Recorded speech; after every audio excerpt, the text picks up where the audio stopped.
what I'm trying to pick out of your brain is really the effective go-to-market strategy for building a personal brand.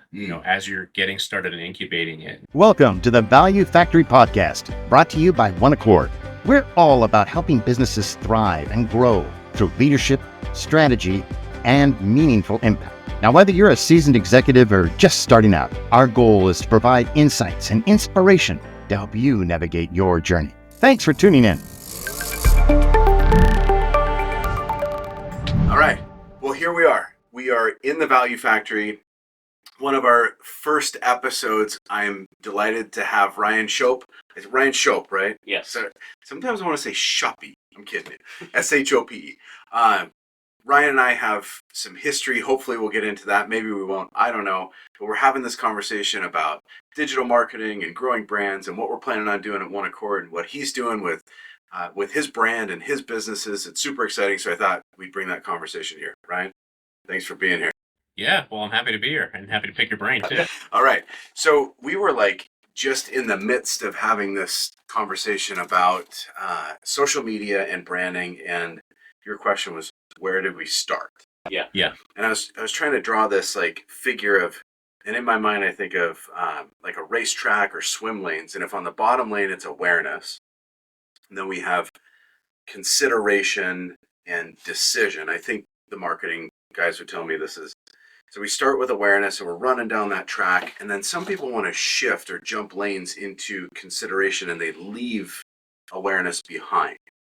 But I'm saying, no, you're always doing awareness content. And then you're layering on consideration content. And so for our company, it's like, well, let's talk about what it is to be an owner going through transition. An owner of a business going through transition. I'm either growing or I've just lost a big customer and so I'm kind of digging out of a hole, or I'm getting ready to transition to my kids. So my awareness campaign is just talking about that, generally speaking. And then I want the owner to consider OneAccord as a resource to help lead them through that transition. So then I start talking about the services that we provide or the stories of past client successes. So I layer that into consideration, and there might be an invitation. Hey, if you want to learn more, call OneAccord. And then for the decision, I'm going more into if this is you, if you're in this position right now, you tried to sell your company and the investment bankers would say it was a hung deal. You're out there in the market, nobody's taking it, and you've experienced that pain. Call me. Like you're in that phase of decision that you're ready to ask for help, but I'm doing all three bits of this content at the same time. That's kind of where we left off. And you had started in the conversation around what you're doing with your company Yoked and what you've done through Legato and acquiring businesses and kind of where you're going. So pick away. Pick my brain. Yeah. Well, thanks for the recap. I think what I'm trying to pick out of your brain is really the effective go-to-market strategy for building a personal brand, as you're getting started and incubating it. And I think what we're circling around and what you're talking about is a lot of traditional advertising, especially like over-the-top stuff, commercials and things, they go straight to the call to action. Right. Late night TV. If you're this, then this. And that works for if you're buying, back pain relief. Interesting. Or you're buying a car, that's a real emotional thing. Yeah. But when it comes to business owners, who I would say is our shared customer, they've spent their entire lives pouring into this company, thinking about it, staying up late with it. They're very sensitive to it and acute that all of these decisions could potentially damage them. So they're not in a decision making of, I want something, so I get it. They're in the decision making of, I need to move this thing forward, but I'm calculating risks everywhere. Yeah. So on those three, that would be like the consideration, or they just need to be made aware that there is a solution they haven't seen yet. So I'm thinking of the late night commercials, and there's a celebrity spokesperson in the late night commercials, right? That person already has a personal brand that they bring into the product that gives it credibility. So that person has spent a long time building that brand Yeah. in that awareness phase, and now they attach it to whatever product it is. Mhm. So we can, and we were talking about Alex and Layla Hormozi, Yeah. like one of my favorite follows on social media. I mean, for a number of reasons. And, he's been building his brand connected to the gym world for a long, long time, which he then shifted into entrepreneurship, but then shifted into family office, private equity, buying companies, Yeah. which is kind of your domain, an area of expertise. I love how you say value architect. Value arc. That's yes. it. Yeah. Um, so there's some storytelling that's a part of your story. Like, we could have a full hour conversation here about the work that you did inside of OneAccord, architecting value. Excellent. Yeah. Exactly. Yeah. But that, for me to tell our listeners, our audience, the story of what you did here and what you've done for our clients is going to build that credibility. It's going to build that awareness of Ryan. Yeah. So that's a part of the storytelling, that awareness piece, so that you don't actually have to do the late night commercial salesy content. Another brand that I can think of is Grant Cardone. Yeah. Do you see any of his Yeah. content I used in the to world? when I was dabbling more so in the real estate world before realizing that I think private equities in family office is more my calling. I spent a lot of time looking into Grant and what the stuff he was doing. And he's all like, buy now, slash the price on my course, sign up. Like, he is a sales guy, and he's brought what is really like an auto sales mentality, I think, Mhm. into social media. Yeah. Where you've got Hormozi that brings the gym sales mentality, and they're both really good at closing. Because those are two, like, I got you at my desk, here's a press hard, there's 2 copies. Yeah. Like, they get the close, but their approach shows up different. I think part of that too is generationally, and because an example I see as a metaphor with Park Place Motors, one of our portfolio companies, we have a consignment department, which basically helps customers sell their cars. So think of a realtor, but for cars. And we have a really great team there, and we have, the heads of that department that are probably a little closer to Grant's age, and they have a philosophy around selling business that may be seen as a little more traditional. But then we have, a junior agent that is a millennial. And I would say if you look at the way he's approaching engaging with customers, it's much more of a opening up and what the offer is and what it could be, and saying maybe it's not the right fit, but allowing for them to feel comfortable with coming in and making a decision, knowing that they're being sold a potential service, but having a transparency along the way. Yeah. And so it's interesting seeing that evolve as well, and seeing, to your point, there's so much of that direct to consumer sales does apply to building a brand, especially if you're building a brand through different media platforms. So if we think about the brand that you want to build, and I'd say right now for this conversation, it's probably premature to like unveil what that is, right? Because there's some thought that you got to put into, what is being a value architect in the world. What does that look like? I know what it looks like, from the inside out, because I've seen the work that you do. What I observe about the Hormozis in particular is that not many people understand what their end game is, although they are explicit about it. They want to buy companies. That's their end game, to create $1 billion empire. And they will say it, like Alex will say it.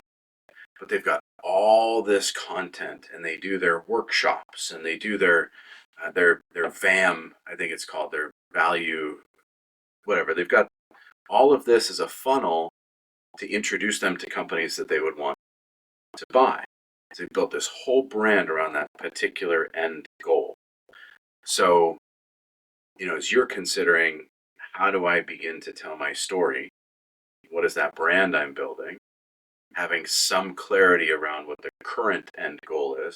How old are you? I'm 32. Yeah. So your end goal is going to change. Yeah. Right. Like, Yeah. so, but there's a goal that, right now you're imagining what does 50 look like? What Yeah. does 60 look Yeah. like? When you're 50 and 60, you're going to say, what does 70 look like? What does 80 look like? So not to say that, but what that looks like, and then how does the brand support it? Okay. So then I'm going to use this word that I think just got overused thanks to Brene Brown. I don't know if you're familiar with. Okay. Yeah. Authenticity, vulnerability. These two kind of side by side. Way overused as an excuse to just kind of act foolish in the name of authenticity and vulnerability. Yep. But I think you telling stories of like the times you just got punched in the gut on a deal, the times where you stayed up late at night because your primary concern is your investors and getting them a return, and like what that was like for you when you're looking at a deal and you just know it's so good, but then it falls apart at the 11th hour. Yeah.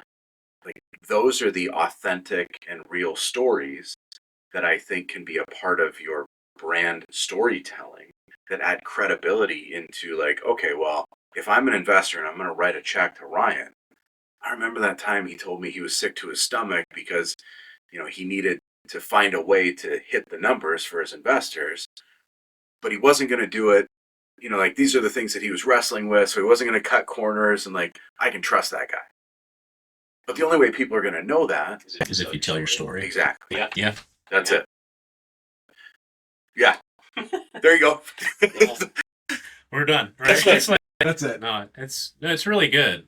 I think candidly that's why I came to you to talk to you about it, because I see you're stepping into that arena of becoming more public with your story and the value you can bring to your customers and stakeholders too. And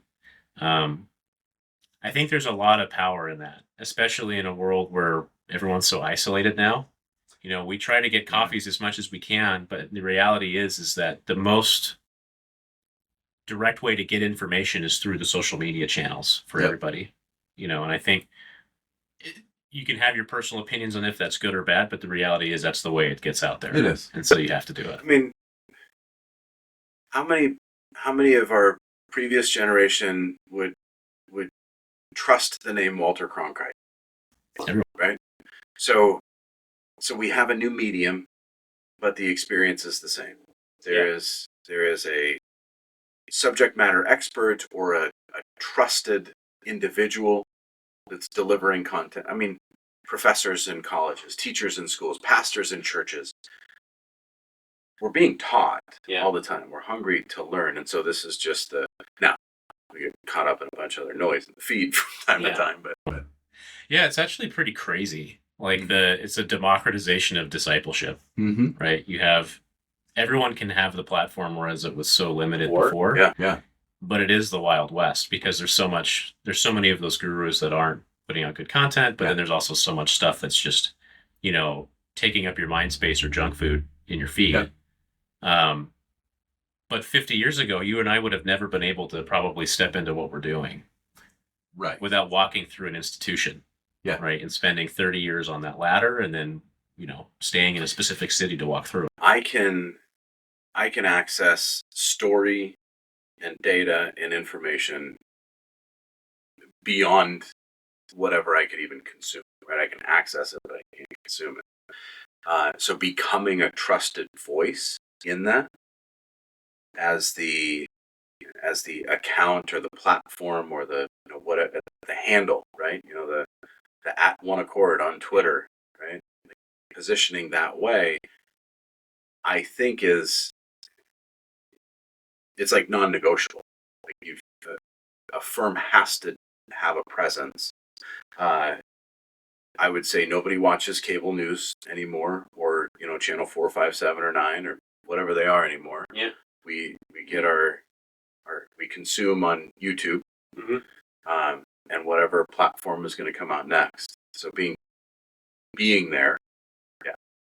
I don't think I'm saying anything new. It's just like validating Well, I think it's good for me because the reason I hit you up was it's just a realization of I need to get in that game, right? If I'm going to step out and continue on this path and build a 30-year career where I'm stewarding companies, that are privately held for the next generation, and I'm largely going to be doing that by having trust in, investors or partners that are saying, hey, you know, you can steward my money well in the process of stewarding these jobs for this community well. um, I have to get out there Yeah. because it's not just something that you can hit an application for on LinkedIn. Yeah. Yeah, it's a value architect. Like we keep using, you might have to trademark that, but It's not mine. So actually, it's a great book. Oh. Shout out to Craig Dickens. Oh, yeah, dude, Craig Dickens. Yeah, he's the man. Just the man. I talked with him probably 6 months ago about what was going on with Park Place and being on the buy side instead of the sell side, which I was on before. And he said you should read this book. Time Really Is Money. I think it's by a guy named Robert Slee. But read that, and it completely. It's kind of, you go through stages of grief almost when you read that book. Of like, wow, I'm wasting my time. How am I ever supposed to climb up this mountain? Yeah. But then it really put into perspective what I'm interested in doing fundamentally, which is being a value architect. It gives me the most life. I mean, yes, a lot of people may do it for economic reasons, but I love that it's basically playing the types of games that I was always, playing as a kid, whether it's Age of Empires or, Settlers of Catan or Civilization or whatever, these strategy games, but the medium is business. Yeah. Right. And so I really thrive in it. And that book helped me realize that that's what I'm trying to be as a value architect. That's awesome. Craig Dickens is a man whom I hold in high regard. And he's got the best book recommendations. Yeah. Yeah. And a value architect himself. Oh yeah. He's done some cool stuff. So then if we were to conclude this conversation for the sake of our listeners, what from our conversation do you think is the most actionable idea? Like if you were going to say, oh, after that, I think I should try this. Well, we didn't record it, but using some of the AI tools for making social media content and just taking the fear out of that, because I may be good at my trades, which, maybe accounting or finance or business operations, but I'm not a video editor. Yeah. Right. And I wouldn't really know where to start. That's helpful for me of like the barrier to entry there is gone. And the other takeaway is to your point of it, brand building is not a linear or sequential thing, which is good for me because when I look at turning companies around, a lot of times there are sequences of events that have to happen. Right. But marketing is much more of a all at once omni-channel experience, and it's a lot up front.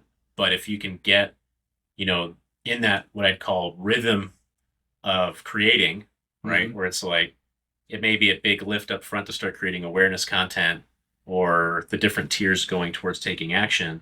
As you start to refine it and do it consistently, it becomes like a second nature. Yeah. So really what I'm getting at is I should be doing more of this, telling my story, being okay with it not being perfect, and take a page out of Brene Brown's book and be authentic. Yeah, that's good. That's good. The evolution of creating. So I started in the content game, watching Gary Vaynerchuk, Gary V, in I'm going to say 2017, 18. So that was the start of my journey. There was a little bit in the 2015, 14 era when I was on LinkedIn and posting some content. Kind of toe in the water. Okay. But I really went all in there. And I would record on my phone and I would edit on Adobe or CapCut, and I would do all of that stuff myself, bring in the sound and all these things, right? Huge time suck. Huge time. And then offshore talent became like immediately accessible through Upwork and Fiverr. And that seemed like it was the the game changer, because now we've got folks that, not only are they lower cost, but they're on the opposite side of the calendar. So I could send work over and go to sleep and wake up and it felt like that was kind of turnkey. Now with AI, I can upload something, go warm up my pizza, come back, and I've got all my videos edited. Like, this is in what, a span of 5 or 6 years? Yeah. That kind of evolution. And the thing that hasn't changed, though, is the person on the side of the camera and their story. Yeah. There, in my opinion, is not a replacement for that authentic story. ChatGPT can't tell your story as well as you can. A digital avatar of you, even with your voice, that might be all airbrushed and beautiful, isn't going to land as well as just the story of that time when you didn't sleep for 36 hours because you had to get a thing done. Yeah. Like, nobody can, and that's what the customer, the investor, the person writing the check, that's what they ultimately want to know is who are you? Yeah. Who are you actually? Yeah. Can I trust you? Are we aligned? And that's, you can't fake that. No.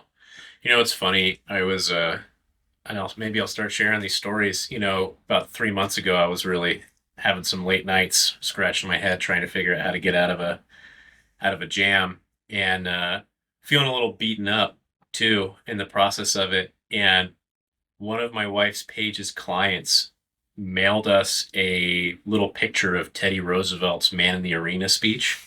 And I don't have the whole thing memorized, but just thinking about it it's the grit of just doing it and just trying it. And there's a lot of people that won't even take the risk of stepping into the arena and losing, especially now more than ever.